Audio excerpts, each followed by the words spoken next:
5, 4, 3, 2, 1. That's a weird last one.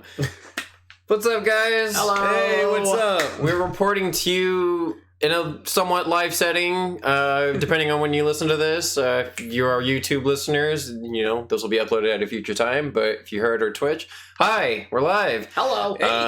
I'm Matt. I'm Andrew. I'm Rico DeGaio. Yes, and we are another movie podcast, and we're here for another episode, guys. Very excited for this one. But what episode is this, Matthew? Oh, we got a doozy we got a doozy here for you guys. A doozy, he says. Yes. A doozy. We got a themed one. Another one. Last week we were we had quite an emotional episode. We have another theme going on with dolls and comedy. Somewhat. More so with one. It's a bit more on the morbid side of things. Yeah. Theme, killer doll. Yeah. Yep. So, Just to put it simple. without further ado, let's just jump right into it. Our two recommendations are actually my recommendations. Megan has been in the theater. M3GAN has been in the theater for quite a while now. It's actually been doing really, really well. Do you remember how much it grossed so far? As of right now, it's grossed a little over 50 million. I will get the box office mojo on that estimate, but it was enough to justify a sequel to already be greenlit. Yeah. It made a little over 30 million in its opening weekend, and I think its budget for this movie was believe 12 million. Oh Wow. my God. That's dirt cheap. Yeah, so it's already really wow. Okay. Especially for what was in it too, because there's a lot of tech stuff in this movie, and it's a lot of different settings too. After watching it, for the amount of money they made it for, it's pretty impressive. That's It's actually not bad. crazy. Yeah. But so my recommendations today are doll themed, which are Megan, and then the other one is the OG doll killer, Child's Play, featuring Chucky. Charles Lee Ray. Charles Lee Ray. Yeah, we got a little ahead of ourselves. Let's introduce the movie. Rico, take it away. So Megan is basically it almost seems like a new way of taking the whole Chucky franchise, essentially. It really does just seem like it's an updated version of Chucky, the way that the remake or reboot was supposed to be, Yeah. So basically, I can't remember the characters, but so basically, a little girl's parents die in an accident, and she goes to her aunt's house because now she's the primary custody holder. However, this woman is terrible with kids. She's Just the absolute. Just for some context, this woman is also the woman from Get Out who tricked. Yeah. The main guy. I can't remember. I'm blanking on his name right now. But the main guy in that, she bamboozled him to come to that place. And if you've watched Get Out, you know why she's terrible. No. Yeah, exactly. She's a good actress, don't get me wrong, but the character she plays, you're just like, oh, you're just the worst. Yeah. she's really good. She's she a good goes from actress. being lovable to complete asshole. like Jesus. Such a good transition. I think she's mostly asshole in this movie. Yeah, dude. I'm not gonna lie. Totally. Yeah, it is because her making Megan doesn't even come from a place of love. It mostly comes from a place of okay, I don't want to deal with her. I don't want to raise a kid right now. Yeah. Which, don't get me wrong, as someone who doesn't want kids ever, don't get me wrong, that could change. But as of right now, I don't want kids. I can understand that viewpoint. But, I could recognize it for being, okay, be a little real with yourself. You're doing it because you don't want to spend time with her. Which, they do throw that back in her face later on in the movie. And that is a lesson that she has to learn. She gets called out hard. She does. So, we'll get back to that later. But, yeah, she's mostly an asshole throughout this movie, to be honest. Just the worst. You just can't really... Yeah, not parent material, No, but that is yeah. definitely something the movie's trying to say. This kid was just kind of thrown to her after a sudden tragic accident. Which, by the way, full spoiler discussion. Exactly. Let's just get that out of the way right now. This is going to be full spoilers for M3GAN from here on out. But the little girl's parents die, and who's taking care of her is her aunt, right? Which is of the mother's side. Right? Yeah. Yeah. Okay, so she is basically kind of like a tech genius working with AI and whatnot, but she works with a toy company, which is trying to kind of innovate the next big thing for tech, the next big toy. And what was the thing? It was like Perpetual Friend or something like that. Yeah, it's like some Perpetual weird, Pal. It's some weird Furby kind of like animatronic thing. And it literally shits itself or something. Yeah. Like it farts whenever you feed it too much or something like that. Like random wacky shit. And you're just like, also, this is all very, like the comedy in it was very intentional. That's what I like. Was. Like it was aware of what it was doing. So it just was like, fuck it. I'm going to do it as funny as I can kind of thing. Yeah, because it starts off with a commercial too. Mm-hmm. Like that commercial, I thought we were still in the previews for the movie. And then I was just like, oh, this is this is a part of the movie. I was like, oh shit. Yeah, this is like super on the nose. Like, we know what this is. Marketing kind of stuff. This is really interesting. I liked it. I did find out the budget for M3GAN, guys. M3GAN. It's $12 million. Wow, that's cheap. And as of right now, its box office haul is $98 million. So as of us talking right now, it's going to cross $100 million at the box office. It most likely is. I can literally see this becoming a franchise, and once it hits the third one, the 3 will be bigger. It's just gonna be like, because it's the third one, they're like, oh, remember how we did this in the first one? It's the third one. Now the E that's a 3 is even bigger, so you know it's the third one. Yeah, she'll be a fat girl, and we'll call her Porkin. And the O will be a 0. It's like the X-Men The Last Stand when it's the third one and it's all 3 of Wolverine's claws, like some on the nose shit like that. You know they were waiting for it too. You know damn well they are. That's why they did it in the first place. Which I do think this does introduce, like, I really hope we get a Killer Doll versus movie. Like, dude, please. We want Chucky versus M3GAN versus Annabelle. Please. Make it Hammond. I mean, Annabelle would just kind of do some, like, dark magic, don't you think? Then it's over. But then Chucky would come out with the voodoo. But how much voodoo? Exactly. Before we hop into that movie, let's focus on M3GAN, because I definitely... Now that you brought that up. Let's focus on M3GAN for now. Let's focus on M3GAN, but I definitely have... Okay. Yeah, there's a lot that goes into that. I feel like we should have this discussion, the very end. The battle of the dolls, like we have it at the end after both movies, so we can really get into it. Okay, so let's get back to M3GAN. One thing that I do find interesting about this movie was that it was edited down from rated R. So this movie was supposed to be rated R. That makes sense. And there were a lot of moments where you can see where you're like, okay, this could have been pushed a little bit further, and it did make me think, like, okay, there's got to be some stuff on the back room cutting floor. Like, they could have easily made this rated R. And in my opinion, that could have translated to a better movie. I think it would have made it better in the sense of the kills, the gore, the scares, especially. Yeah. But for what we got, though, for PG-13, I think this is like a great entry level horror that you can show to younger horror fans, and it gets the job. You know, it really does. Yeah, it gets the job done perfectly. It gets the point across. It's not, obviously, like when you get a bit older, horror movies start to, lose their luster. Well, they just don't scare you anymore. Mm-hmm. For me, I start to like gravitate more towards like how well made it is, how well directed, how well shot, how well the cinematography is, how well written it is. And so, that's for me. That's what gives me, higher regards to, higher ratings for movies. This one I still did really like. I don't think there's a lot of strong elements in terms of like the writing and some of the acting, but M3GAN as a character, introducing like a new horror character, like up there with Art the Clown. Like I think we have like 2 new kind of generation, horror characters that kind of stand on their own. That stand on their own. They can and build like a franchise off of them. They're not bad. Exactly. I don't think they're great movies, but they're solid. Like you could do something with these characters. There's a lot of potential there, which is very exciting as like, we all like horror here. So it's like, it's really exciting to see where this could go. Yeah. Each of these characters and any future characters that are made down the line. And another thing too. Exciting. I'm sorry, I keep interrupting you guys. You're good. Go for it. Last thing, M3GAN, like Art, another thing I love about them is that they have character.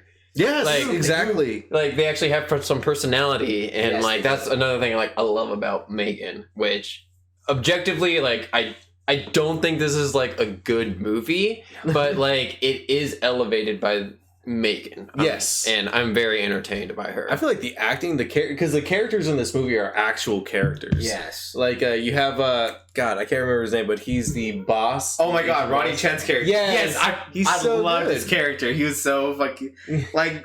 Just I want to get into like a spoiler part real quick, kind of like what again, spoiler warning, when M3GAN starts going on like her killing spree. Yeah. And like she runs into Ronnie Chen and he's just like, oh fuck this, and he like runs away. He's just like, I was like, one of the smartest horror movie characters ever. Like you fucking run. You don't try to fight it or you don't go, oh, like you just run. And when she was like coming after him, like it was crazy. She was doing like some weird breakdancing stuff. Like gymnastics, like and you're having like fun with it. Yeah. Like, what the fuck? It's fucking wild. And that was like what was entertaining. I also liked how what is it? You know how M3GAN is like voice responsive kind of thing? Mm-hmm. And when the aunt was like trying to tell M3GAN like, hey, power off, and she's like, I don't need to, or like she was like kind of the way she would like start talking back. She It's was like snarky teen, but it's scary because she's a fucking AI. Yeah. So you're like, oh my God. He's like, I think we should finish this discussion. Mhm. Like, I don't think we're done talking. We should- like, I wanted to talk like adults. I was just like, oh, it's Yeah. scary, I was like, dude. oh, Fucking shit. AI system. That was what I really enjoyed about it. I was like, the concept is scary, but the movie itself isn't, I guess, if that. the concept. No. That's Yeah. exactly. Yeah, it. like- the concept's scary. It's one of those Concept's movies not. I can put myself in the shoes of the characters and be like, okay, this situation is scary. Like, Yeah. if M3GAN was coming at me in the way she was, you know, Mhm. like, yeah, that is scary. Again, like you said, I don't find this movie to be scary. No, not at It all. is like, you know, like if it was, I don't know, it just begged the question, like if it was like a, you know, a different character, would it be scary then? I mean, I don't know if like artificial intelligence is a particular genre that ever scares me. No, Like never. I think the best that's been executed is something like Ex Machina. I know you Oh, and I really like Alex mhm. Garland. Yeah. That's probably Even then, I still wasn't afraid. no, exactly. You're not Yeah. like particularly scared about it. I'm never like 'Cause there's- scared by artificial intelligence or Never, dolls in really. general. Mhm. Yeah. So yeah, again, I really like that's why I like M3GAN as a character Yeah. because like Annabelle, no fucking character. It's just a doll. It doesn't, you know, talk, make any noise. Doesn't have any character. It's just It's just- spooky. It's just there to be With spooky. Yeah. Annabelle, you can tell that there's someone just grabbing her by like the bottom Like and just tilting. like tilting her Or through maybe like there's like a doorway. maybe just, almost like a puppet kind of thing, maybe at most, just so you don't see the hand, but it's still someone. It's so dumb. Like, oh my god. But then that's what you compare this to, like Annabelle. Like it's just like a doll that no one's really doing anything with it. They're just tilting it with their hand, basically. But then you have M3GAN, who's this like moving, walking, talking like animatronic thing. That's like it has a lot of fucking character, and it has like the movements it does. Like it's got to be like. There's some shots where I believe it's like a human. I think it's an actress, Mhm. but they make it look The like prosthetics, right? yeah. They try to make it look like a doll. I believe it is an actress.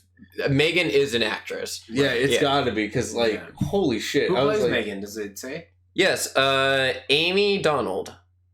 good job, Amy. Good job, Yes. Miss Donald. But yeah, so she is like very like the prosthetics that they have on her. Like it looks like sometimes you can see under it, and it looks Yeah. like it's like the animatronic. Like you So can it's see like, the mechanical part of it, and you're Yeah. like, oh right, that's not human. yeah, exactly. Like it's like a good reminder. It's a so. very like intentional thing that they did. So With they the- must have with put. the mask of wax. They had to have done like a bunch of like layers on her just so that they can give that depth feeling to it.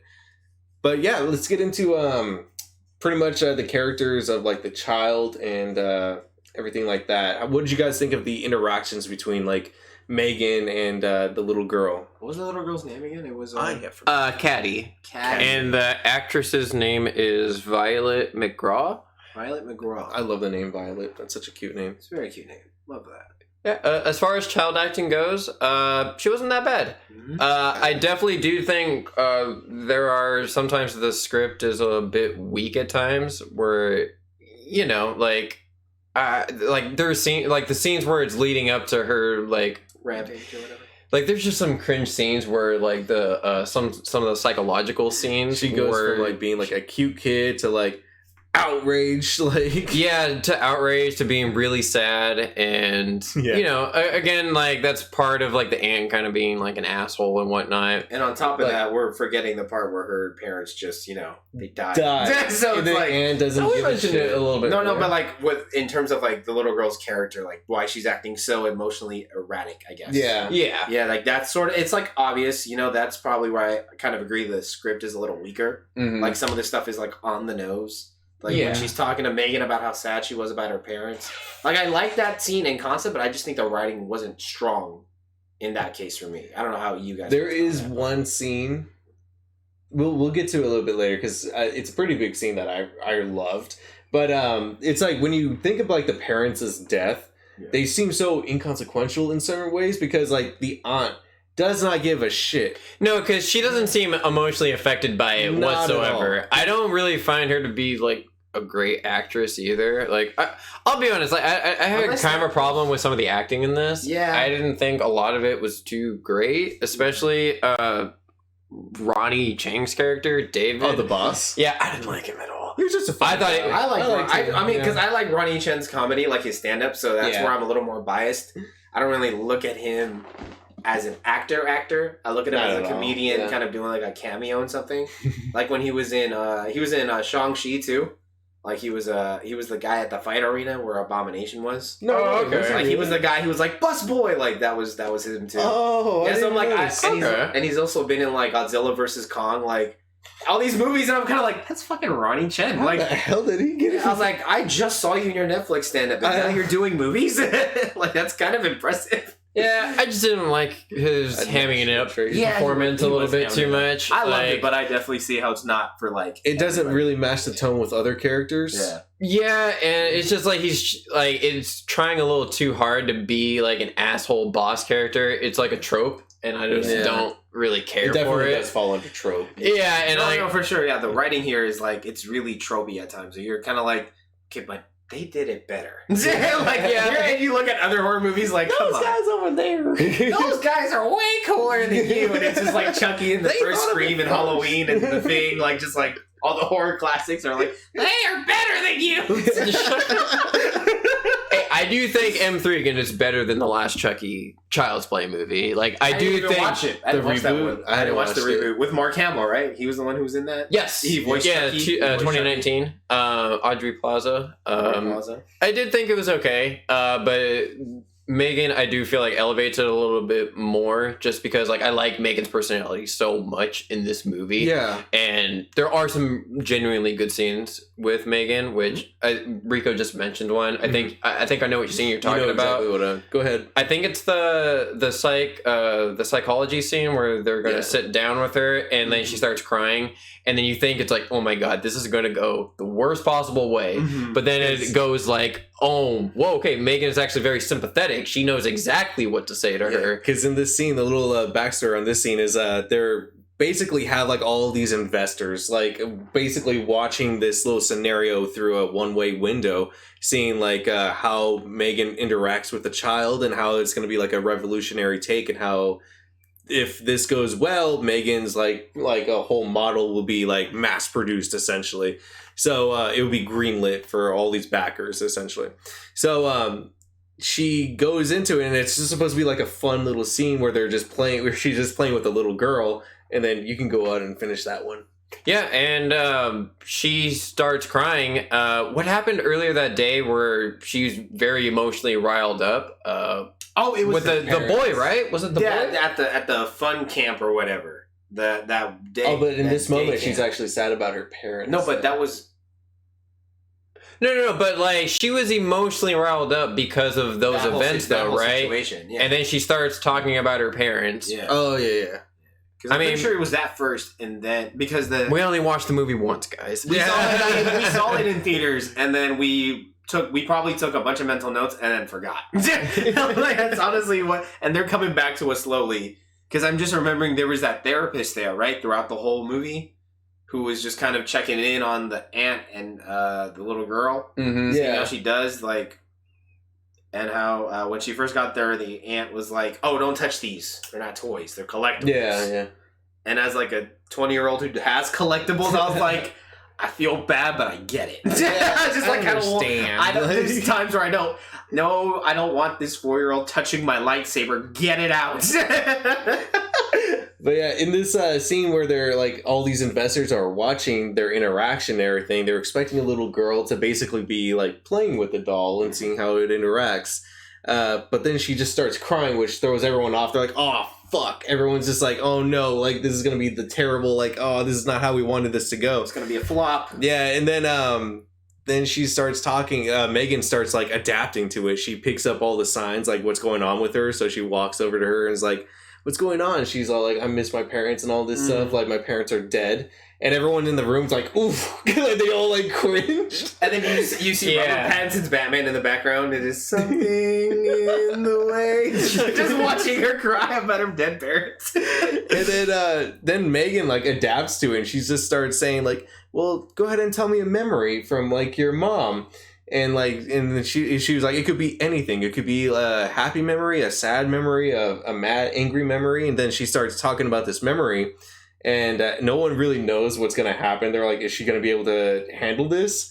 And then she like presses her chest and starts playing what the little girl says right on back. And when she does that, like she says, "I'm going to always hold this memory for you so that you never forget your parents, and you can always have this memory to come back to. Whenever you're having a sad day, just want to hear something, it will be right here with me." And then she starts singing to her. Yeah, where I think they pushed it a little too far. Oh my God, I noticed you guys were you guys were started laughing at that. I was like, what? I was more like... I didn't find it funny, but No, like I understood what you... No, I was laughing more because I was so confused. I was like, what the fuck is going on? Like, I don't know if this is it. Like, I feel like it is intentional. But if it isn't, it's like even more funny because of that. It's like, intentional, but I just don't think it works. Yeah. For me, it pushed it a little too far. That's where I was kind of like, okay, you had a strong idea here, and then you went off the rails for no reason at all. Well, because the moment was like, so strong, which I agree. I was like, oh, okay, this kind of makes me roll my eyes with the singing. The singing reminded me of like a Disney movie. Like I feel like that's what it was trying to go for. Like just you like because it kept coming back. There was a lot of singing from her. Sings, yeah. When she sings Titanium. Yeah, I was just like, are you fucking kidding me? Just because of her fucking... No, you guys get it? Love that. I remember looking at you too. I was like, is this fucking Titanium? And I was like, it is. It fucking is. Wow. But yeah, there's people in the audience that were just like starting to cry. Not in the movie theater audience, but in the audience of like the investors. They're all crying when she starts singing, and everyone's just like, fuck yes. Yeah, we did it. We nailed this shit. We're gonna get the money, guys. Yeah. Middle of next year, Megan in every home. Megan in every home. Oh my god, dude. Terrible. I love that scene, and I love the singing too, just because I was like, it just hammed it up like hella hard for me. I love that. But what about you? What'd you guys think of like anything else with like the neighbor or? Oh yeah, I forgot about that whole story. It just all came back to me as soon as you said it. Yeah.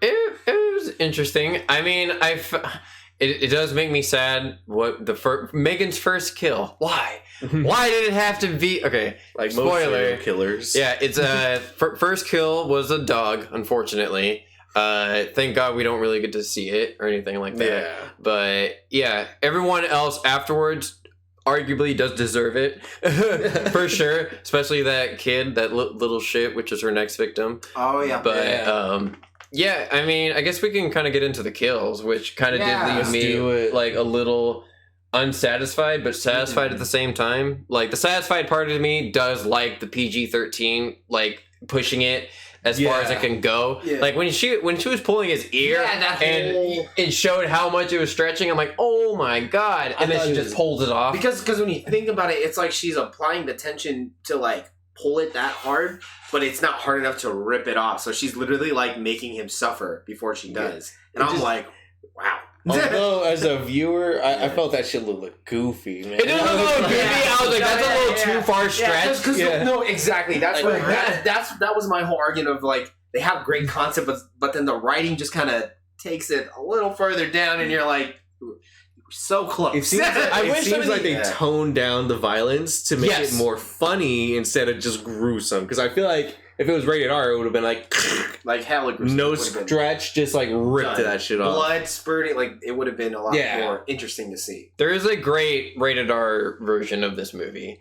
Is it? They actually released a rated R version? No. What I'm saying is that like they made it rated R, but they edited it down to PG-13. I would love to see an uncensored version. I think they this movie's pretty successful. I think it would be crazy for them not to release it and like a Blu-ray pack. It's like, oh, here's the regular version and here's the unrated version. I would love to watch that. That would be cool. I would love to watch that. Yeah. Oh yeah. And I think M3GAN just killing people is like a great concept too. Like just like how smart she is. She was creative too. Yeah. Yes. I was like, fuck, man. Like the neighbor's death. Remember that one? Oh yeah, that was a whole thing. Like using her the dog's recording, voice. like the recording stuff that she had. Like, trick the neighbor. I was like, okay.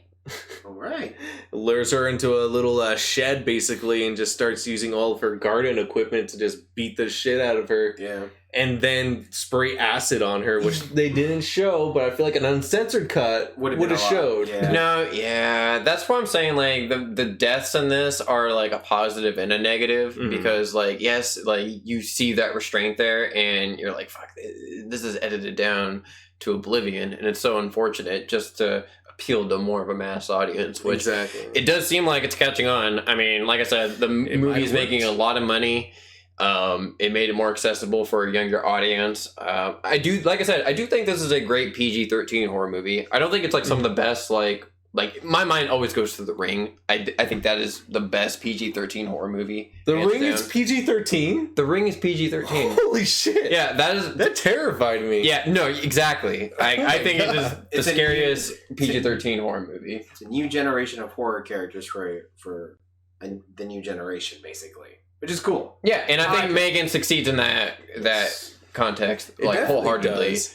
And, you know, like I said, I'm not a huge fan of the characters. The young girl's acting is serviceable. I would definitely like to see her in more stuff. Mm-hmm. I definitely want to see her, you know...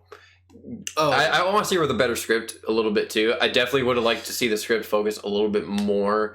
Like, either I would like to focus more on M3GAN, or, like, maybe more of, like, you know, maybe, like, the philosophical nature, which they do kind of touch on, like, you know, like the therapist, like, you know, I like the therapist's character. I feel like because she brought up great points. It's like she brought up the points that we were thinking as an audience. Yeah, she was like, okay, like, hey, you're using M3GAN as like a replacement for a parent figure, but she really needs someone like you to be that role. Because when you're not filling that role, and you know she's relying on this, you know, toy essentially, because she even uses the term toy, and it's crazy because like.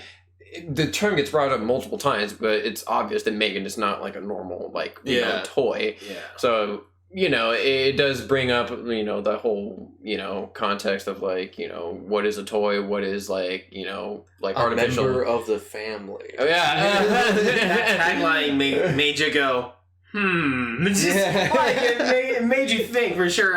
When I was watching that stuff, I was just like, it's really that whole dilemma of like, you know, like when a parent gives a kid like a tablet, it's just the kid's looking at the tablet all day. It's like, is that bad parenting or good parenting? Because you're keeping the kid calm in public.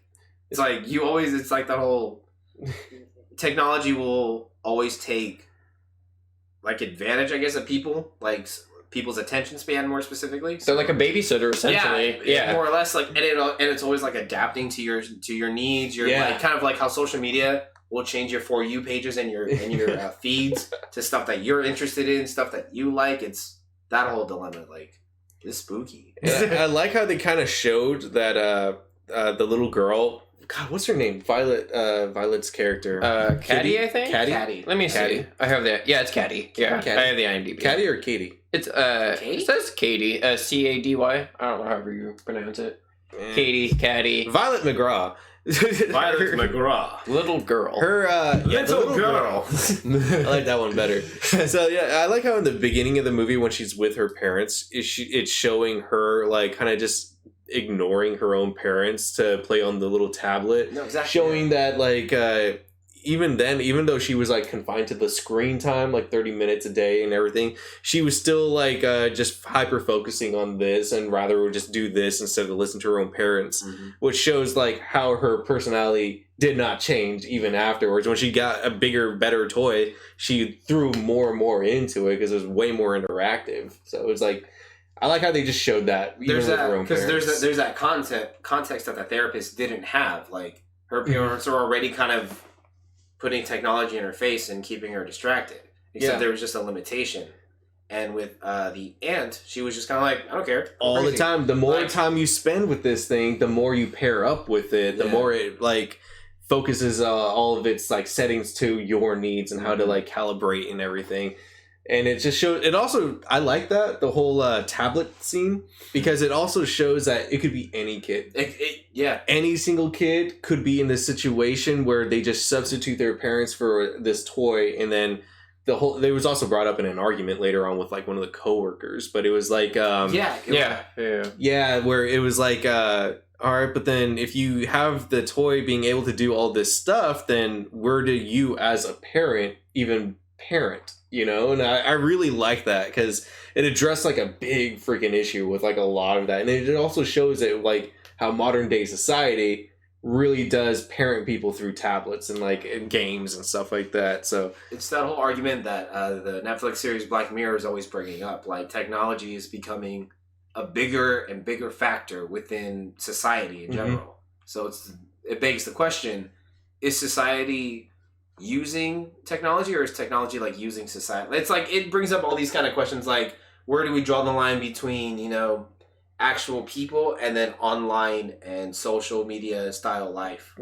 like on the internet. It's like, where do you find that balance?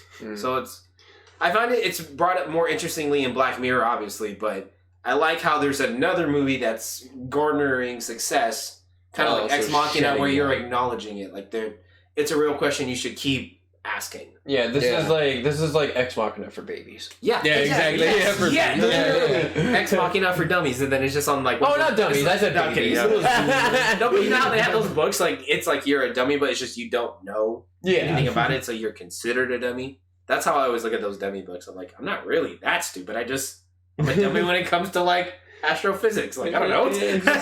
I never studied it. Yeah, exactly. No, really. So it's like I didn't have enough money for university. I'm sorry. Bro, I barely afforded this shirt. I got it on sale. So yeah, M3GAN is definitely like entry level, like for AI type movies. For horror, it's a good PG-13 entry level movie too.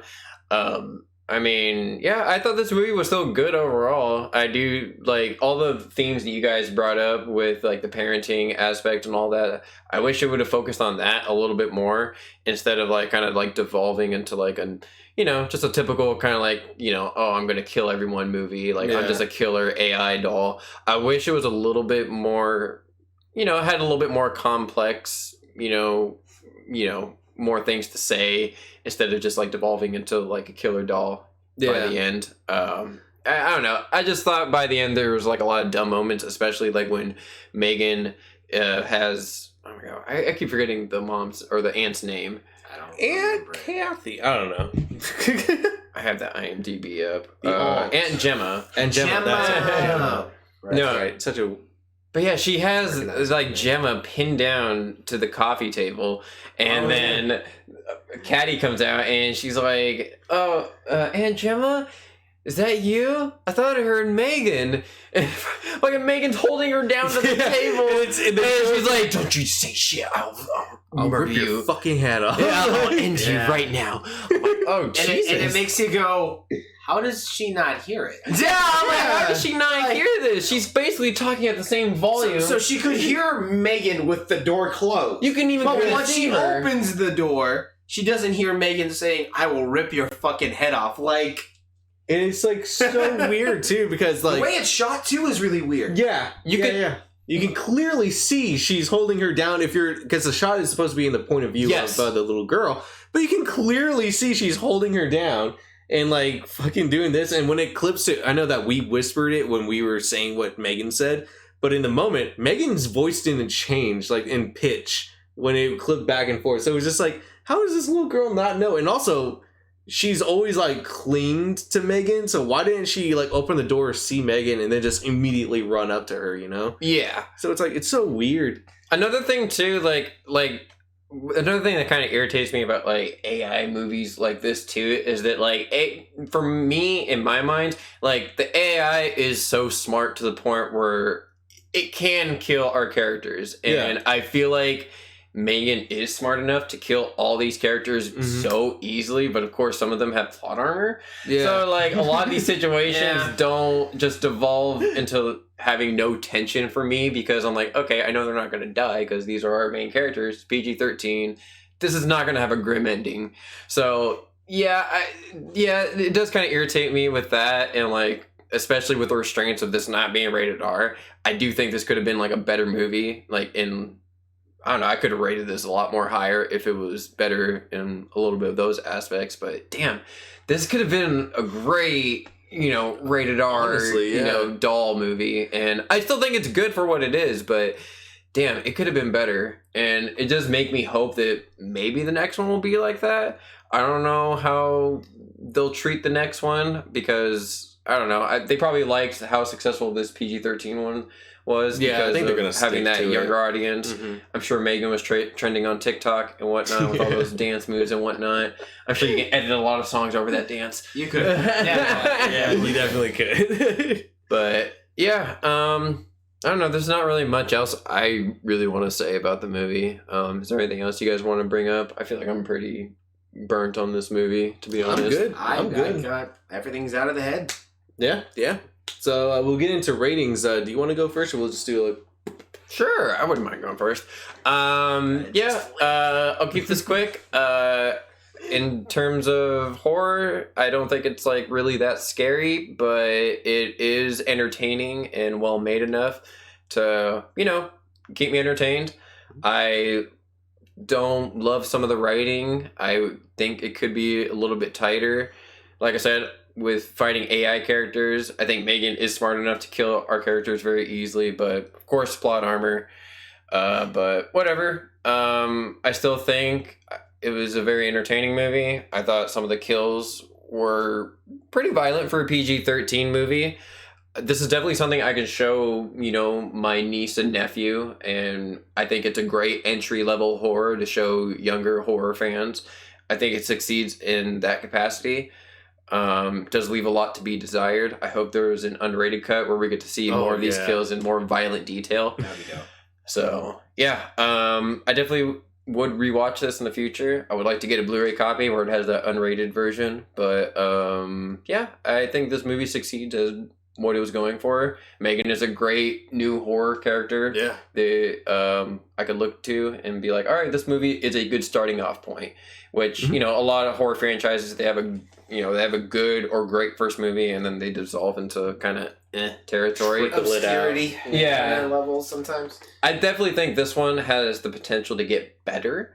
Like, for example, like Texas Chainsaw Massacre, that was a fantastic first movie, and then they've just gotten worse ever since. Scream, same thing. Fucking remake that we watched. Exactly, bro. Yeah, that awful Texas Chainsaw fucking 2 out of 10 territory. I was about to bring it up and be like, I still didn't watch it.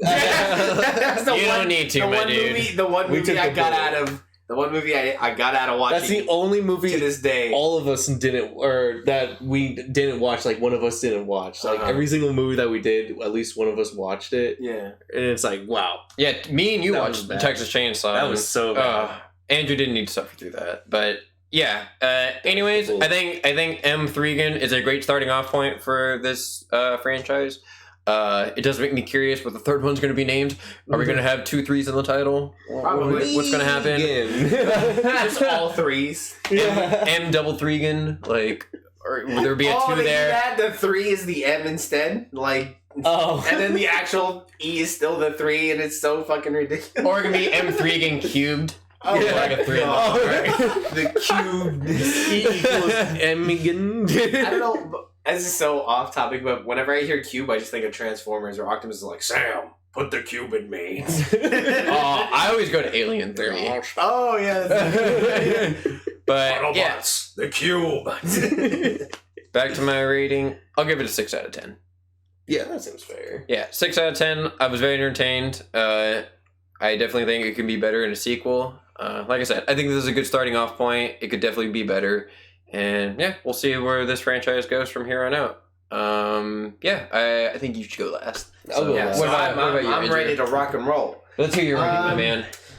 Well, I'm definitely on the same page as Matt. The writing was not my favorite part about the movie. The concept of M3GAN is what really drove and carried the movie itself.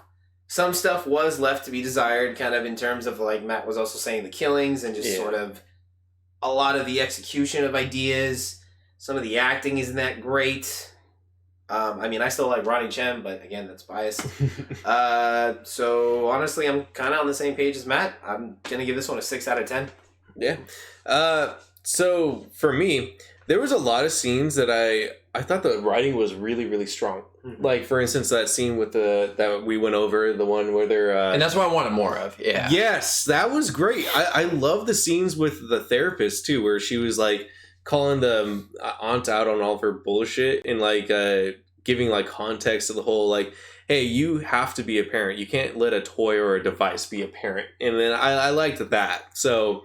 there's a lot of different scenes where M3GAN's dialogue is really fucking good. Where it's like her, like it's kind of shocking hearing her like out of nowhere just start saying "fucking," like I'll tear your fucking head off, or I'll do some shit to you. It's like, oh shit! It really throws me into like Chucky vibes, essentially, dude. So it's like, and her relearning some of those things where she's like, I think we should continue this conversation. I'm not turning off. She's adapting. She's like, adapting. Seeing the adaptation, you're like, whoa. The thought of that alone is pretty fucking terrifying.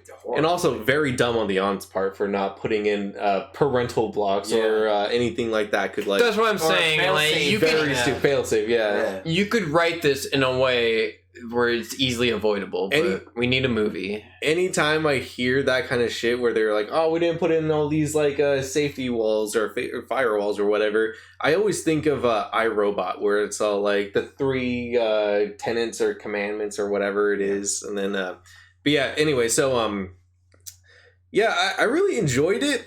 I thought that it was very pushing the boundaries on the PG-13, and I really would love to see a rated R one, just because it kind of left me a little blue-balled, where I just felt like, man, I get it, it's supposed to be like a cleaned up with the ear thing, that I couldn't get over that. There's like a lot of shit that I just was like, I really wish that there was more. I really wanted like a Child's Play 2 type of thing where it's just like a fucked up M3GAN, or because of one of that one lackey dude. Like he did corporate espionage. Gave all the diagnostics of not Hunter. Is it what is the Pornhub guy? Hang on. But yeah, he basically gives all the specifics. Kurt. It was Kurt. Yeah, he gives all the specifics, like Chen or whatever. Yeah. He gives like all the specifics, like data of M3GAN off to another company. And so it's theory that's like probably how they're going to continue the franchise. I don't know if it's even going to be called M3GAN, but anyways, I would go into it. I'm going to be a little lenient just because I really want to see if they do like a Blu-ray cover, like a thing with that where they have the uncensored one. I would definitely get it. Just to check it out. 5-10 minutes of extra footage of this stuff, that'd be great. Just talking about it, like it bumped my rating from a 6 to a 7 just because I want to watch it again. Yeah. So, I mean, that's totally justifiable. Don't feel bad about your enjoyment. I think so. I really enjoyed it. It's a good launching pad. So I really want to see where they take it, and if they're gonna have like because I really want them to do more with it in a more original way instead of the whole Alexa, like that kind of stuff. I really want to see more, like.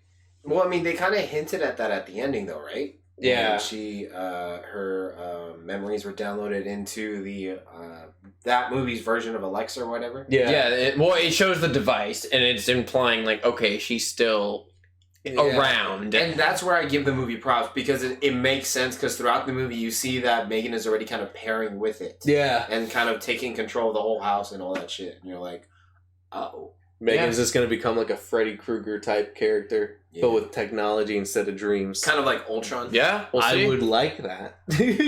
That's what should have happened with Ultron in Avengers 2. You would think he would, you know? Yeah, because he's only one of the coolest Avengers villains ever, but no, let's make him funny and voiced by James Spader, who was wasted. Sorry, sidetrack. I have a real gripe with that. And it's just the AI conversation brought it back up.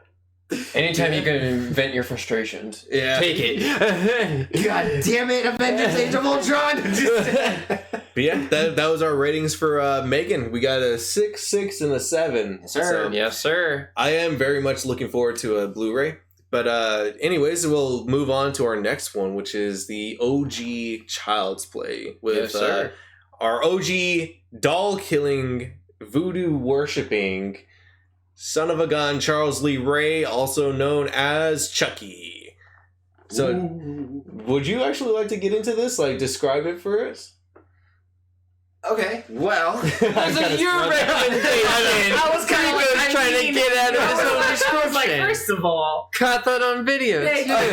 I was Wow. willing to take one for the team. I was like, you know what? If Rico really needs me to, I'll present it. But actually, yeah, fuck you. It's your movie. You tell him about it. I feel like I was talking a lot. You didn't see me going, oh, hey, do one of you guys want to introduce Banshees of Inisherin? No.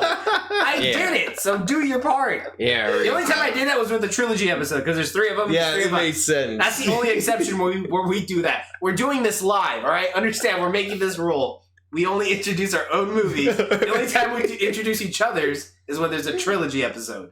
Done. All right, I'm sorry. That's agreeable. How dare you try to throw your responsibility at me? You Anyways. son of a bitch. Now introduce your movie. I felt bad because I felt like I was talking a lot, but now It's I feel your like recommend- that's I feel the like it point. kind of evened out. So Yeah, go ahead, dude. Go ahead. Well, so Child's Play back in 1988. You're like, you introduced the movie, Rico. introduce the movie. I'm gonna break some bones over there, Rico. Don't send me. So Child's Play, the OG doll killer, is basically starts off with Charles Lee Ray being on the run and gets mortally wounded. He goes into a toy shop, sees a bunch of like good guy dolls. He takes one of these good guy dolls and transfers his life, his soul, into the good guy doll known as I can't even remember what the original doll was named. It was like Eddie or something. Eddie, yeah. I think it was Eddie. No, yeah, because or it was like they each had Buddy. different names. It was Buddy. There, Buddy. Buddy. There was also different names too. Like, wasn't one of them named Oscar or something? Yeah, Oscar. Oh yeah, I think it was actually Oscar. I think it's like they each had their own name, or I'm not sure. I don't know. And then so he throws his soul, his life into this doll, and eventually a peddler gives this doll to a struggling single mom just trying to make it in the big city, and then she gives this doll to her child. And then that's where we take off. A lot of shenanigans start ensuing, and a lot of people just start dying out of nowhere. And we start pointing the fingers at the wrong person. So I remember when we were watching M3GAN, Matt, we started going through it a little bit, just talking about it, and you were telling me you didn't want to start talking about it because we didn't want to start spoiling our discussion before we could even do it. But you were saying that one of the things that you liked the most about the movie was how it was all framed up as if the kid was killing.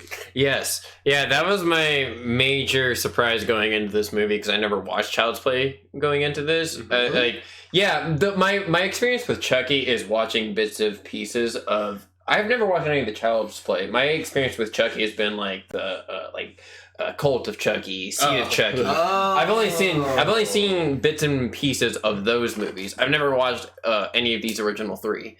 But this when Rico recommended it, I was like, okay, this is a great opportunity for me to finally watch this, and I'm so glad I did because I love, like Rico was saying, I love the angle of having the kid being the prime suspect in, the killings. And, you don't really see that in horror movies even nowadays. Like, I'm not really sure at that point in time. This movie came out in 88. I mean, I'm not saying, the concept of a kid being the subject of a killer hasn't been done before that. I mean, I'm sure it has. But, like in a big kind of horror movie franchise like this, this being a starting off point, it took itself very seriously. Yeah. Like I was really surprised, I've actually felt the consequence of like this kid like possibly like going through like not like juvie, but going through like the whole psychological process. That whole thing from like getting taken away. Yeah, his mother like the fear like on his mother's face when all that starts running through her head. Which, by the way, like she gives a fantastic performance. Fantastic, dude. Yeah, like genuinely, like great performance by Catherine Hicks. Yes. Catherine Hicks. Yes. Yeah, Catherine Hicks gives a fantastic performance in this, and this is like something like for me. This kind of gave me like Hereditary vibes in terms of like how Toni Collette was just like a great performance in that movie, and it really stands out. She was a great actress in this movie, and I was like, damn, she's like, it's just weird because like from like a director's standpoint, having to explain some of this, like, okay, this is a killer doll movie. You need to completely play some of these scenes straight. And she fucking nails it. She does. I'm just like, Jesus, like having to like, explain to the cop like how crazy she comes across. Like, oh my God, like, no, my son wasn't lying. Like, it was the doll. Like, I swear to God. Yes. Like, I believe her when she's like, like trying to explain it to the cop. I'm like, damn. And she, like I said, she gives a fantastic performance. And another thing I want to piggyback, since I'm talking about acting, is the little kid too. Yeah, the little kid was actually like good, and I was just like, there were just so many points, and like there are some behind the scenes where you see like I believe like a famous one is like E.T. where Steven Spielberg is trying to like I believe it's the scene where like the aliens are coming down and he's like telling the kid like, oh, like I think he did put something on the other side. I think he put like a bunch of like stuffed bears or like a bunch of puppies or something on the other side for the kid to react to. And it just makes me curious like how the director of this film, his name is Tom Holland. I know, let's just get that out of the way. Spider-Man's first directorial debut. Director Tom Holland. It just makes me curious how he pulled some of these scenes off with the kid, how he was able to get some of these reactions, because like I said, the kid is genuinely like pretty good in the movie. Very good. For like as far as child acting goes and how young he is, like I was really surprised and impressed with the kid's performance and the mom's. Like, I mean, the kid looks like he's a toddler, and he's also like the cutest kid in movies that I've seen. You're just like genuinely cute kid. Yeah, genuinely just had natural like. When he's making his mom breakfast, and it looks awful. It's like it is the biggest mess. But I'm just like, like I would pretend to enjoy it too. Like, I don't even like kids, but I would eat that. Like literally when she was like looking at the burnt toast, like this looks good, and then that giant clump of butter just, and she's just like, just you hear that thud. You heard the thud and that whole thing, and like talking about her acting, like dude. Just that whole scene, just to get into spoilers, I guess, kind of spoiler territory. When she's like, after Andy gets taken away by the police, and she's home alone with Chucky. Oh. And she's just like staring him down and trying to get him to talk and react, and she starts talking all this shit. And then eventually when he responds, he's like, "You dirty whore!" or something. Yeah, but I love that whole build-up. The build-up. Yeah, I love it. Her acting really shines there for me specifically. That's one of the moments where I was like, she's a really good fucking actress. Like, holy shit. Yeah. Because, like, before that, she's talking hella shit, just hoping that this doll was, like, real so that her son wouldn't be crazy, this crazy fucking murderer. Because she knows her son isn't like that, but she just needs to prove it, kind of. Yeah, kind of prove it to herself in a way. She's just begging that, maybe it is real. So she's just saying this, like, please talk, like, please save my son, essentially. And then she finds the batteries, and then it all fucking turns around. It all clicks. And I love, like, the way it's filmed, too, because it's such great, like, it's such great execution, because it's, like, it's something that you don't even think about, but it's a great discovery, because it's, like, it's confirmation of, like, okay, like, I did just hear it talk before that, like, because, like, before that scene that you were talking about where he's like, oh, you fucking cunt. Yeah. He says something along the line. He says, like, one of the generic lines, like, "You're hi. fucking with me?" Like, No. It's like, oh, hi, I'm, like, want a hug? Or something like that. Oh, it's during the police interrogation. That's where that happens. But no, but then the doll's there, yeah. But then it's that scene later on where she is testing it, and then it says something like, "Oh, like want a hug," and she's like, "Okay, what the fuck?" Okay, like or want to play. Drops it and then rolls under the couch. Yeah. And then she was like, shortly after that, discovers the batteries, and she's like, "Okay, what the fuck?" And then she wants to burn it, right? Yeah.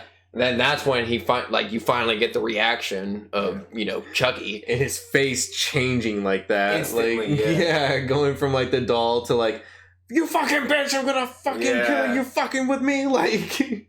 Yeah, and he's actually fucking scary too. Yeah, he's scary in that moment. It's like, holy shit. Like, and he's like super agile too. Like he can fucking run super fast, and that's another thing I love about this movie too. I love all the Chucky POV shots. Yeah, you get to see the camera like. It kind of reminds me of like Evil Dead in some way. Yeah, yes, That's the way of filmmaking, dude. I can see that. That's for sure. Like I love when like that directing choice like has a personality. Like I love that choice. Like the point of like having Chucky's point of view. Like that's interesting. Yeah, those are interesting camera angles, and like that. Okay, that does kind of like bring me to like a criticism I have. I don't love some of the kills in this and how some of them are set up because they're just so dumb. In some ways, I'm just like, okay. Like some of them are like cool, and I like how like they look, but like in execution, they're just pretty dumb. Especially the guy with the shotgun. Like, why would you shoot instantly at something you don't see? And like he kills himself because the fucking gas fucking explodes. Oh, it took me so long to remember. Yeah, because he doesn't even see Chucky. He just opens the door, pow. Like the whole fucking place blows up, and I'm like, what the like if you would have just held off for a few seconds, like look where you shot, because Chucky wasn't even in there, especially after seeing like a little kid outside the window too. That too. So I'm like, why? And I'm just and then like even before that, like the first death, which brings the whole story together, the babysitter, I didn't love that in execution either. I thought it was passable. The first one's passable, but like I didn't like. And I just have this question: do you guys like? So is Chucky strong as he would have been as a human, as the doll? No, because here's my thing, right? If he's not that strong, just chuck him in the fucking furnace. Like, that's another thing like too. A simple solution. It's just like that's that was my whole thing watching this movie. I was like, Chucky's just not scary to me. Like I wasn't scared of him. Like M3GAN wasn't even that scary to me either. The only scary aspect of it was the AI technology advancing and adapting and learning. That's what was scary. With this, I guess you could say the voodoo and but I actually find this one scarier, to be honest. I would say scarier. Like, no, I think this one's... No, that's what I mean. The voodooism is what's scary, but Chucky himself isn't scary to me. Does that make more sense? I like the way I find him scarier. Yeah. Well, okay. For me, because like this film is executed in a, like I said, the directing choices make this a much more scarier film. No, that build up, like with the scene where she's like testing Chucky, like that is fantastic build up, and like I feel the tension in the scene, and like I guess that's why like I prefer this film over M3GAN, because like I feel the tension and the way these scenes are directed, and I guess I do find Chucky like pretty scary because like he is like I like the manipulative factor of it, because like he is trying to play off that like he is a doll. And I guess from a psychological standpoint, I find that pretty scary. And I find Chucky a bit scarier than M3GAN. I do find M3GAN scarier from the point of like an apex predator, because we see her, like she basically turns into like an animal hunting a kid, and she's like galloping towards her and shit on all fours. Yeah, so I'm like, okay, but I just find Chucky's like... but I definitely agree with you. I think like Chucky is much more well directed and well shot.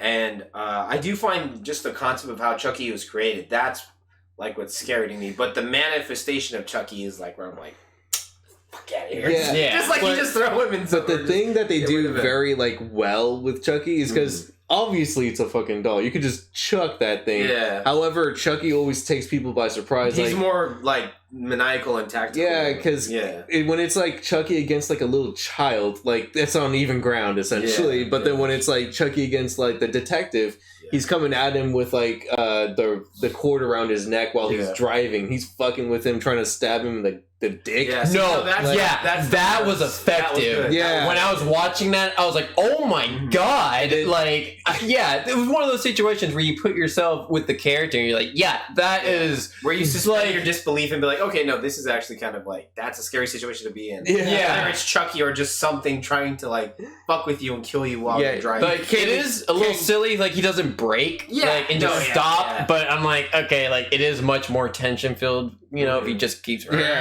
but my critic brain is like, damn it, just break. Chucky was like trying to like slash at his legs too, and was also like holding on the gas. Yeah, he was. More towards the end. I'm like, okay, now he has like control. In the end, it makes sense. At the beginning, you're like, you could have just hit the brakes. At the beginning, when you bring up that point, I'm like, okay, you're too dumb. Literally,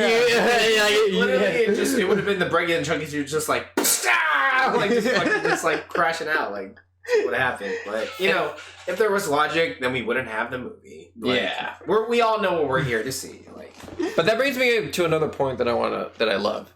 I love that this movie does slowly, gradually start to show you that our characters aren't crazy. They start to reveal that Chucky starts to reveal himself to other characters. Like it doesn't. The whole movie doesn't just pander on the cop being like, "Oh, you're just crazy, lady. Like this stuff doesn't happen." But no, like Chucky reveals himself to the cop very early on. He tries to fucking kill him, like the scene we were just describing. Immediately after. Yeah, and like he's just like, holy no, I fucking saw that. Like and fucking tried to fucking shoot him and whatnot, and he actually does like land a shot on him. Yeah. And freaking again, like that just brings like another like scary aspect of me. Like he's so fast, he can fucking move around. You don't know what fucking angle he's gonna fucking come from. Just like I love like Chucky as like a predator in this movie too. Freaking he was like that whole scene where he's like trying to stab him in the fucking crotch. I'm just like, dude. Like, but freaking how did you guys feel about some of like the witch doctor shit and like the mystical elements? That's what was catching my attention. That's where I was kind of like, oh. Yeah, that's actually really cool because I hadn't seen it in so long, so I didn't even. I remember Chucky was like pushed into the doll somehow, but I didn't remember how. So when he started doing the chant and everything, I was like, and it's just like it all started clicking. And then once the witch doctor showed up, started explaining how to take down Chucky, how you have to stab him through the heart, right? That's what it was. So you stab Chucky through the heart, and then he's completely dead because he explains that.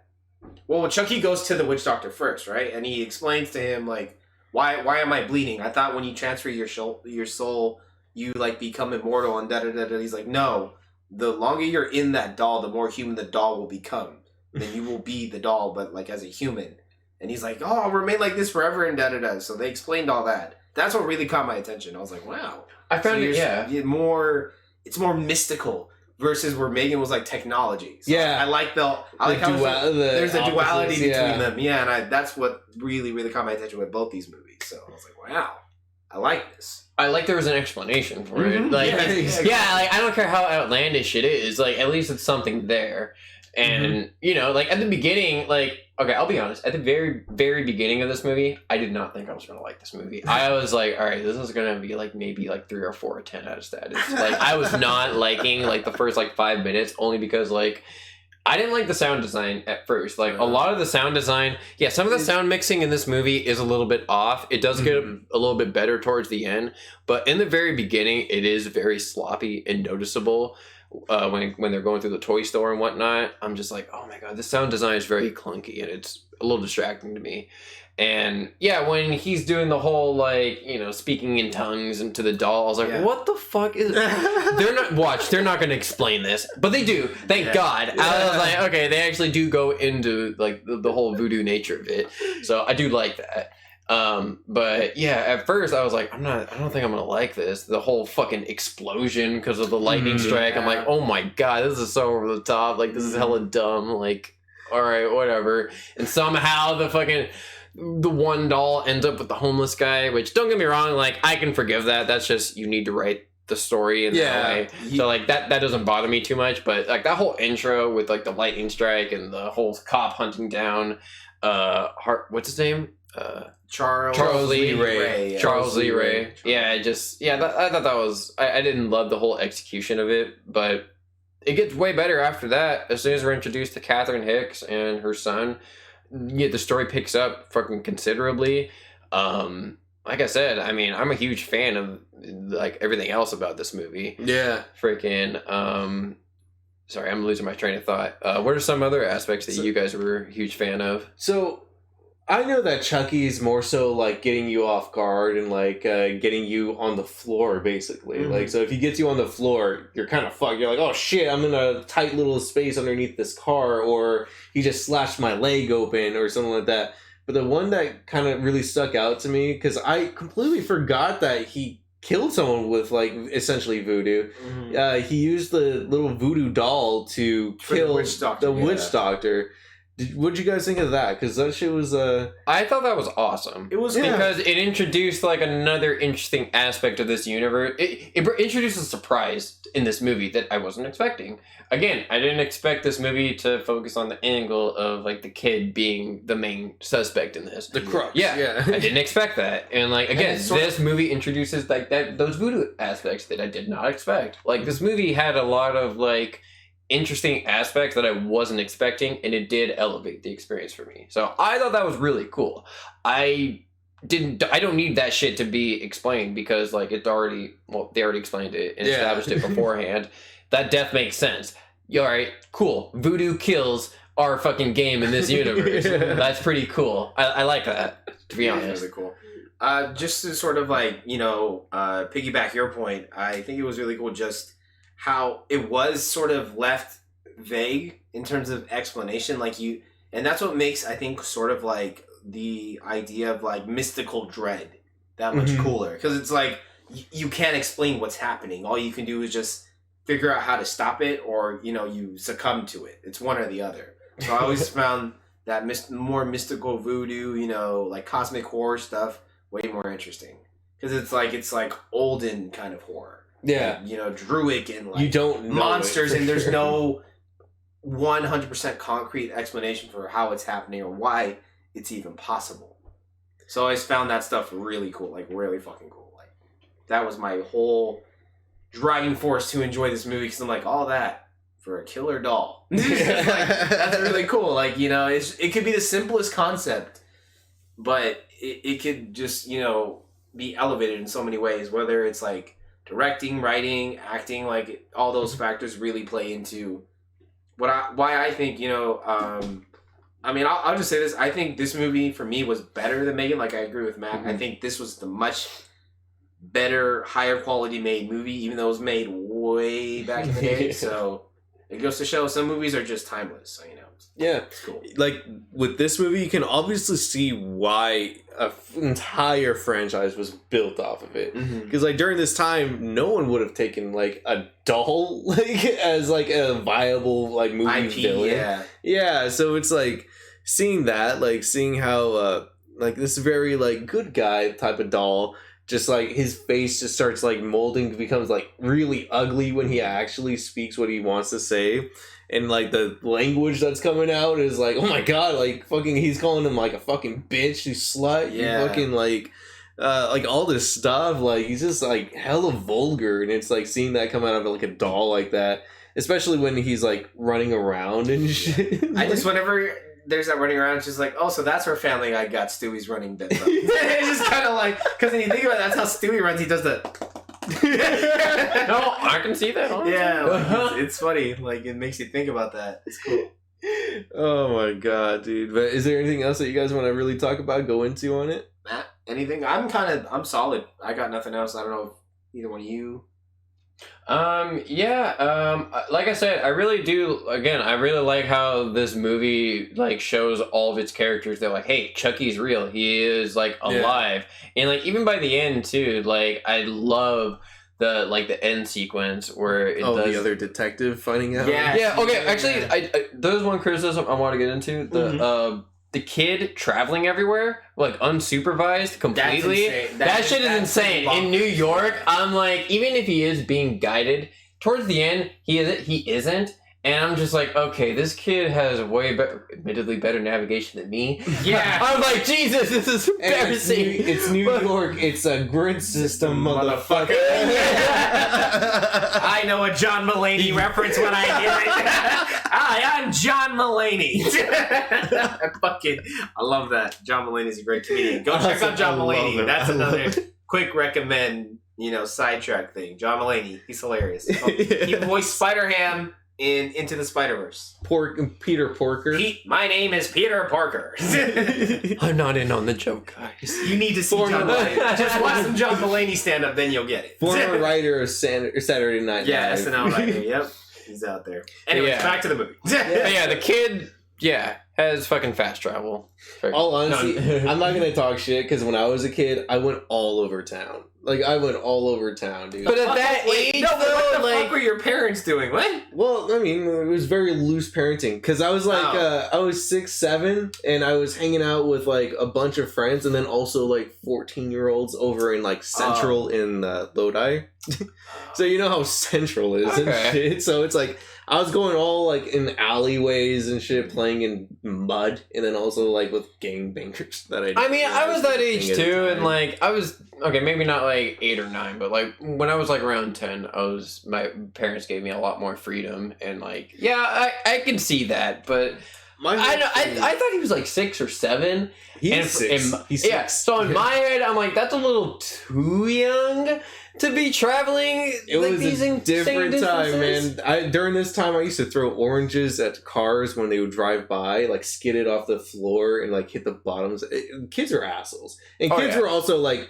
Come back by when the lights turn on at night, be back at home. Anything you doing then, fucking have at it. Yeah. Like I went to it was the whole concept of like, having a curfew back in the day. Yeah, that was the whole thing. So that I do understand. Like there's times where like I would like walk to and from school by myself when I was like maybe 8 or 9, like 9. Maybe that was the earliest. Well, with my older brothers. Yeah. Well, no, I was the one. I would be walking with my younger sister. We'd be walking home from elementary school, so it'd be me and her. And I was like maybe like 7 or 8, maybe older, and she was around.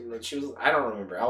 Point is, I was a kid in elementary, and so was she. So like, I do kind of get that, but I mean, for like Matt's saying, for that drastic, where he's literally navigating through the whole fucking city, and I know Chucky is directing him, but he's like also he's still a kid. Does he fully understand like all these directions and street names? Like can he read all these street names? Like and like I said, towards the end he doesn't have Chucky's guidance. So I'm like, how is he getting from like the psych ward all the way to his house? That's true. I forgot about that. Yeah, I'm just like, exactly. Yeah, that's true. Yeah.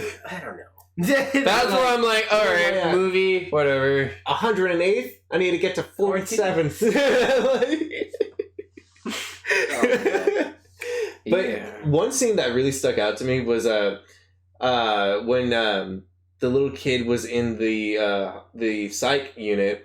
He was in his cell, and then he looks out the window, sees Chucky running up the stairs across the way. Yeah. And he's all like, please, Chucky's gonna kill me! Chucky's gonna kill me! Like pleading with them to let him out, and I'm like... Then he gets into like a fetal position, essentially, where he's crying. Just like, Chucky's gonna kill me! I was like, bro, good fucking acting, little boy. Like, holy shit. Attaboy. I think what was his name? Alex Vincent is the name of the kid? I think he returns for the franchise.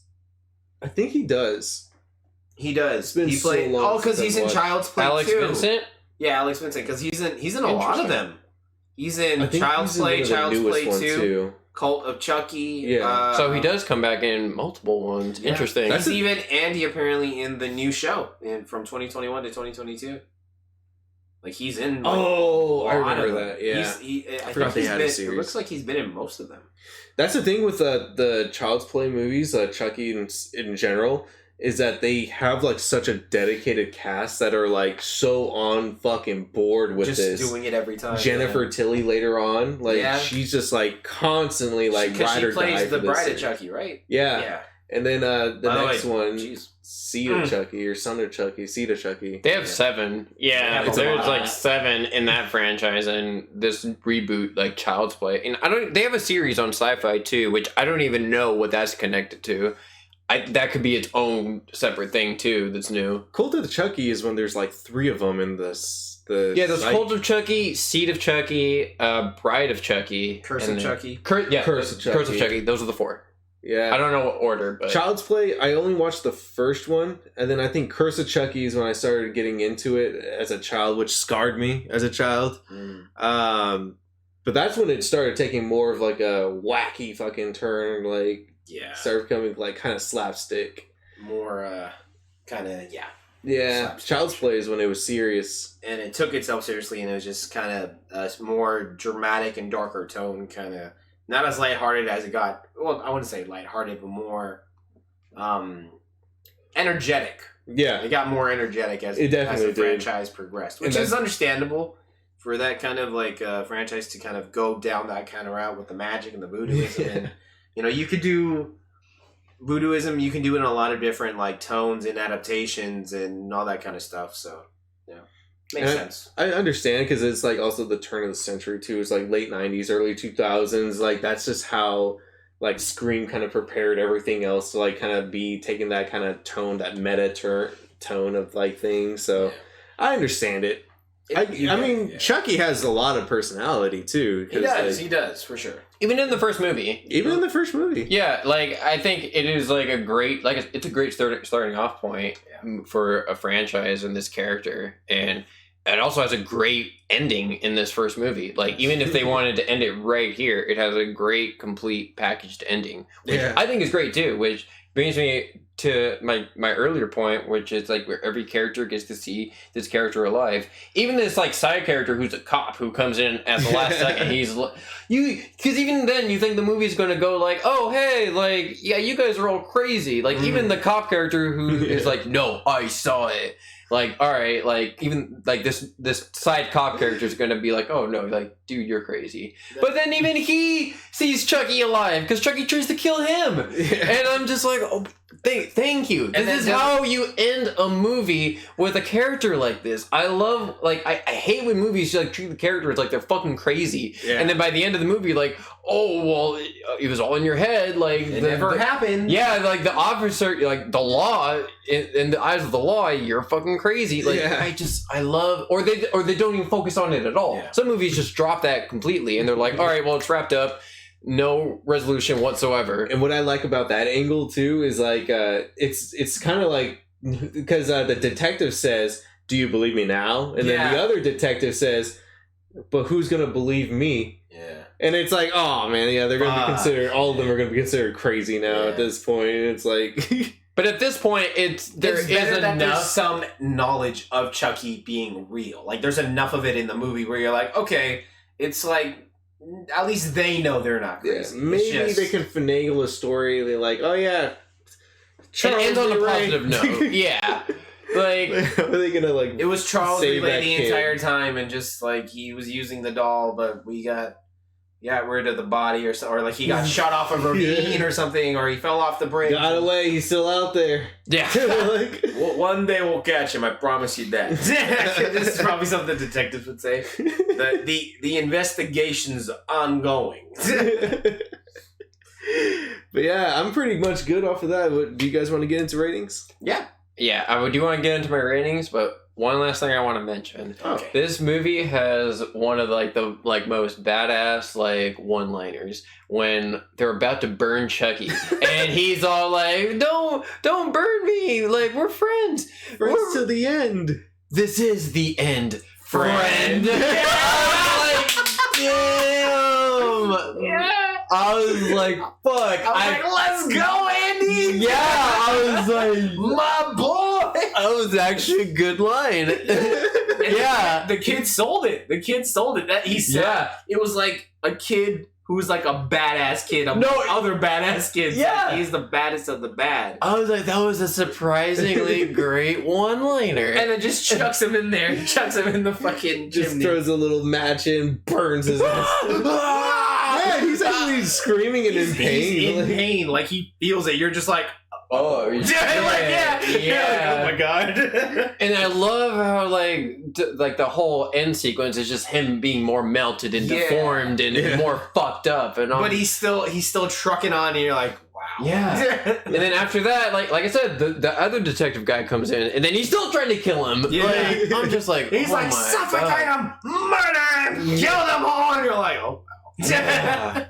Yeah, this movie, this was a huge surprise, and I really, I love it, to be honest. I do have like a lot of gripes with it, and I do have like some criticisms, but this is a movie that like my rating might be a little bit lower, but I do love it on the level of like a 9 or a 10. Like I do like love this movie. This is like a really good horror movie. It's well acted. Could have been better written in some aspects, but I do, like I said, it is well written enough and tight enough for me to, get on by it. The story's good. The kills are good. Chucky POV shots are great. Chucky's a great character. I do, like I said, I have some, issues with fucking how Homeboy gets around, like instantly in some cases. I do think some of the kills could have been set up a little bit better, but overall, I do think this was a really good freaking horror movie, honestly. I think, like I said, Chucky's a great character. I would love to see him come back in this capacity in the future, maybe. I don't know. We'll see. Yeah, I don't know. I think this was a good freaking recommendation, Rico. I appreciate you again for introducing a movie that I really enjoyed. But, fantastic. Well done, good sir. Well done. Yeah, I'll take surely good show, sir. I'll take the praise. I'll enjoy that. Yeah, I enjoyed this one quite a bit. I did like it more than M3GAN. I'm gonna give it a 7 out of 10. I love it quite a bit, but I do have like some criticisms with it. But overall, I still think it is a very entertaining experience, and yeah, I would definitely get this on Blu-ray at some point. And it's made me interested to watch the other movies, and I don't know, not like we'll go into like explicit detail in those movies, but if I ever do watch them, I'll throw them in just into a discussion at some point. And just be like, oh yeah, well, when Child's Play 2, they actually I can have a little bit more context with those movies. They did this and that, and they shot it like that. Yeah, it's a whole this and that, and all the ways around. It was pretty great. Up, down, left, right, back to back. Who knows? Even came diagonally. Either way, it was done and turned into a movie, baby. It's kind of like some random shit like that. But yeah, solid movie. 7 out of 10.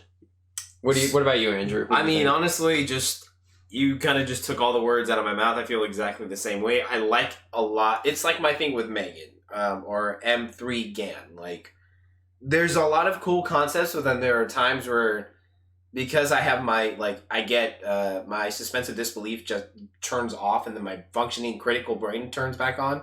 Like, that'll happen when I'm watching these movies. But they're still really enjoyable, and they're really good fun. I would definitely recommend these to like friends and coworkers and stuff, and just be like, "Oh, if you haven't seen it, you should. It's really good. Like it's fun. It's good, dumb fun. You don't need to overthink it, because if you could, but then that's where you start finding plot holes and all that.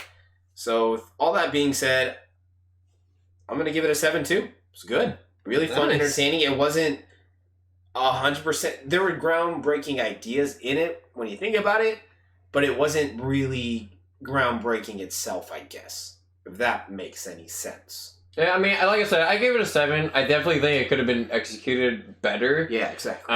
But like I said, I think this is like, as far as like starting off points in other horror franchises, I definitely think it's better than most. Like, Crushes it.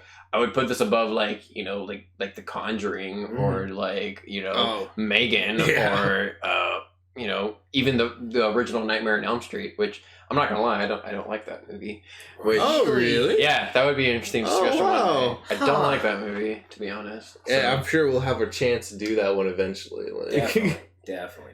Come Halloween time, Halloween spooky season. No, yeah, nothing but horror recommendations. Yeah, we'll definitely get a lot. Ready for the newest spooky season, BB. Yeah, we could just do like the open entries for like all like the horror like legends. Yeah, or something. Horror movie tournament. Yeah, then year 2 we could do the second installment. Oh. Stay tuned, guys. Yeah, We're gonna stay fucking tuned. do it. You're talking madness, Rico. It can't be done. In my book, Halloween starts September 1st, so we could do 2 whole months of horror-filled content. just like lightning starts spewing out of nowhere. August is hella summery, bubbly, flowery. September 1st. Yeah, getting into all black backgrounds. It's like the old school, the da-da, like horror music. Ta-da! Yeah. But yeah, your turn, Rico. Yeah. It's your Rico, turn. please. It's your Getting recommend. into my ratings for my recommendations, I have to agree with everything that was said. I do give this movie a 7 out of 10.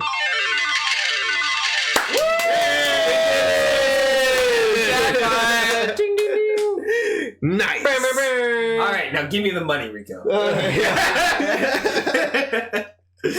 Throws condom. That's a lot of money right there.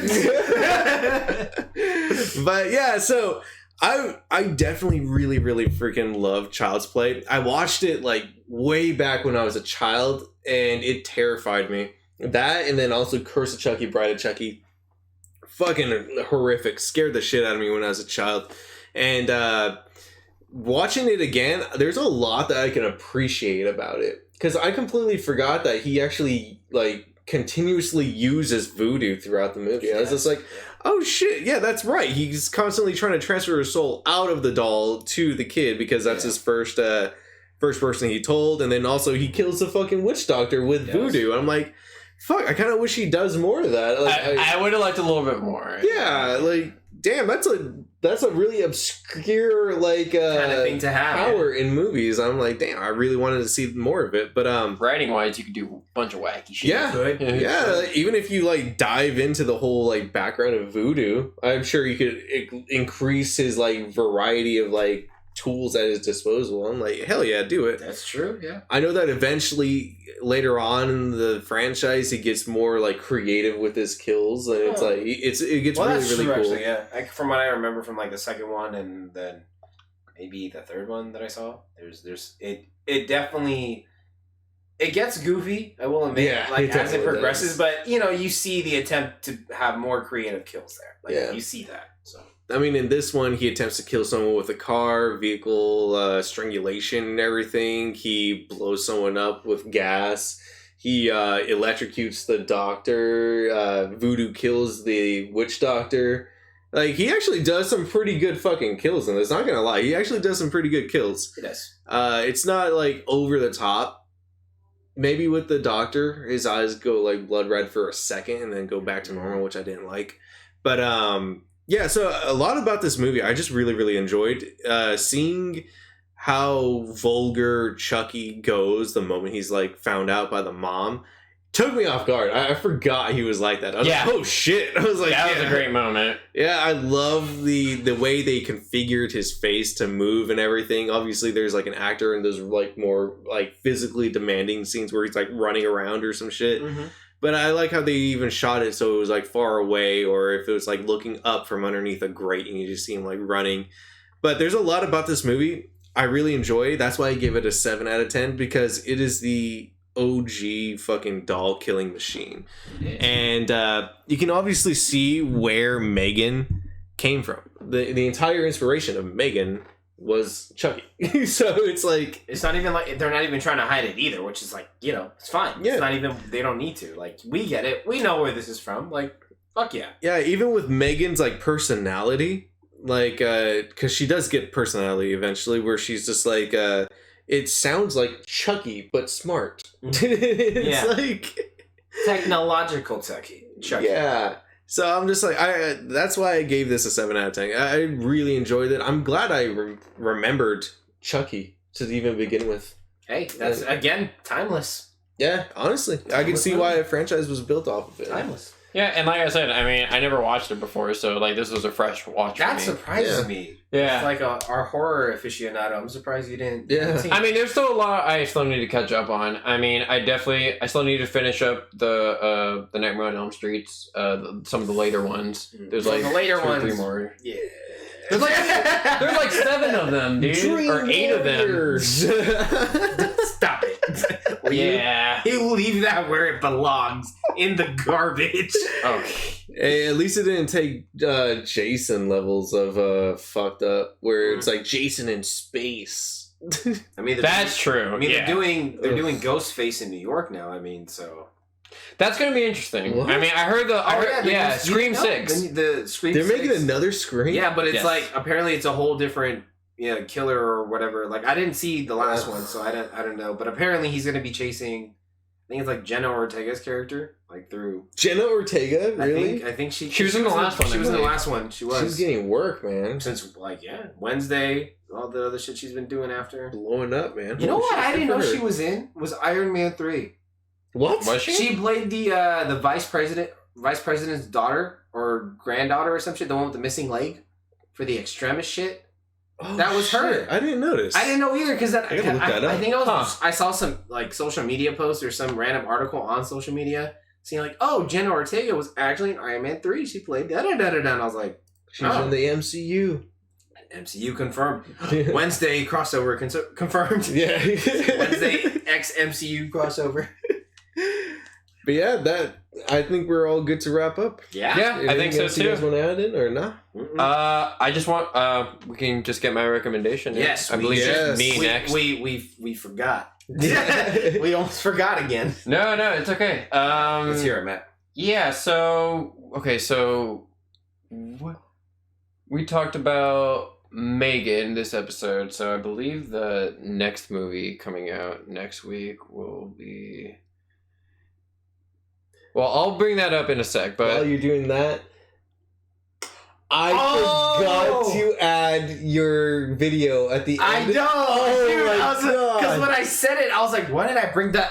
He forgot to add the video. forgot to add it. Because I was like, "What is that reaction?" Because Oh, no. I remember watching the episode to like find some stuff for the TikTok, and I was like, "Oh, maybe I can put that video at the end." Bye, guys.